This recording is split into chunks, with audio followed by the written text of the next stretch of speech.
Indonesia adalah negara kepulauan terbesar di dunia. Terdiri atas lebih dari 17.000 pulau yang terbentang dari Sabang di barat sampai Merauke di timur. Bhinneka Tunggal Ika adalah semboyannya, berbeda-beda tetapi satu jua. Beragam agama, ras, suku, dan bahasa bersatu membangun Indonesia. Sampai akhirnya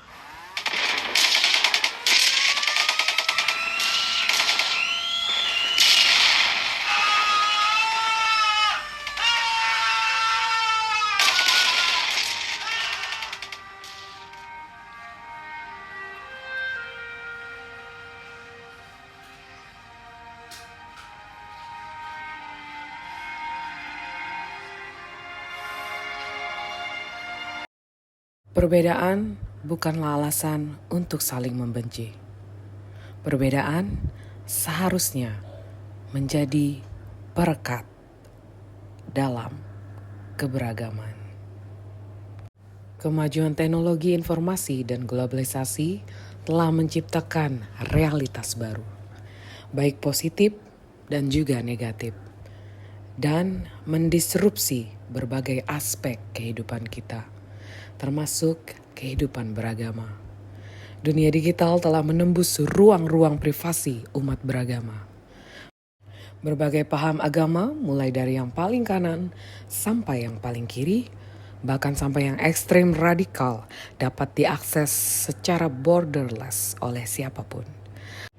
Hal ini memungkinkan terjadinya proses transmisi paham keagamaan dari berbagai penjuru dengan bebas, tanpa filter yang di samping membawa manfaat, juga berpotensi merusak paham keagamaan moderat yang selama ini menjadi perekat sosial dalam kehidupan kita berbangsa dan bernegara. Sejumlah praktek intoleran dapat ditemui dalam kehidupan beragama di Indonesia.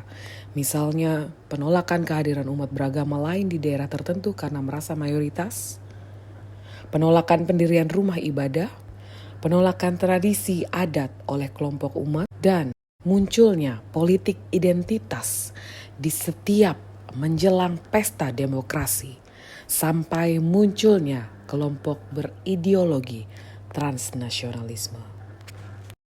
Dalam dunia digital dan media sosial, muncul sejumlah aktor keagamaan baru yang tidak berbasis masa ormas keagamaan dan tidak mengakar, yang berpotensi mengabaikan tradisi yang selama ini berkontribusi penting dalam meningkatkan literasi keagamaan dan juga merekatkan kehidupan keagamaan.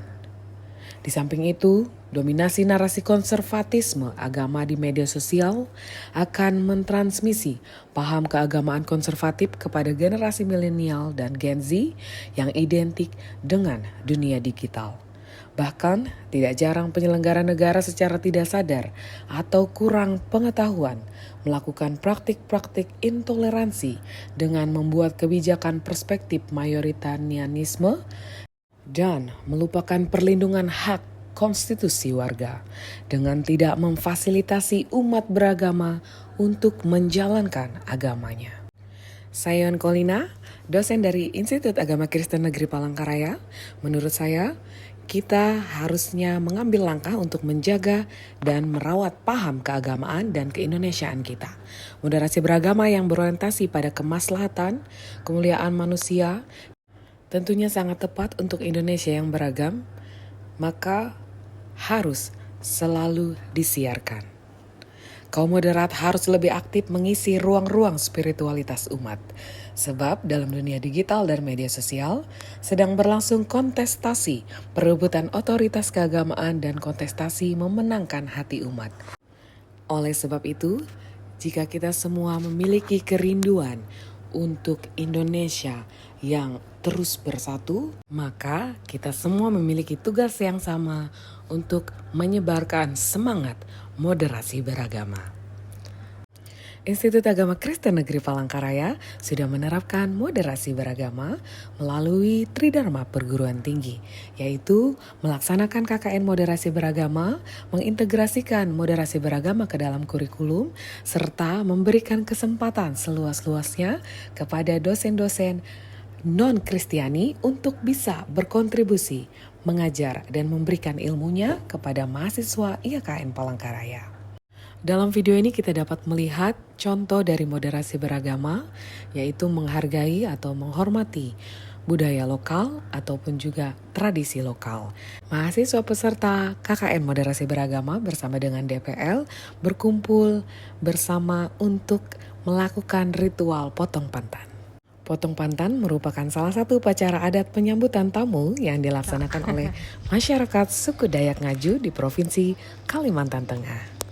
Mari bersama-sama kita bergandengan tangan untuk menyebarkan semangat moderasi beragama. Salam moderasi beragama.